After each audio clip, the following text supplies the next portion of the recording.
ആമേൻ. ആമേൻ.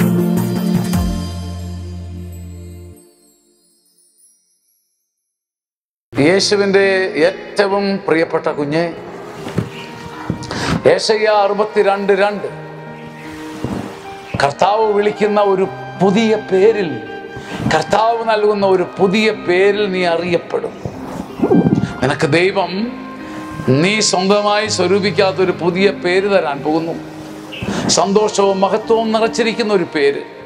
ജനതകൾ നിന്റെ നീതീകരണവും രാജാക്കന്മാർ നിന്റെ മഹത്വവും ദർശിക്കത്തക്ക വിധം ഒരു പുതിയ പേര് സ്വർഗം കൊത്തിവെച്ചിരിക്കുന്നു. അത് വാങ്ങുക. ഒരു പുതിയ ഭാവം, ഒരു പുതിയ ശക്തി ദൈവം സ്വരൂപിച്ചിരിക്കുന്നു. ഒരു പുതിയ ലക്ഷ്യം, ഒരു പുതിയ മാർഗം കർത്താവ് നിന്റെ മുമ്പിൽ തുറക്കുന്നു.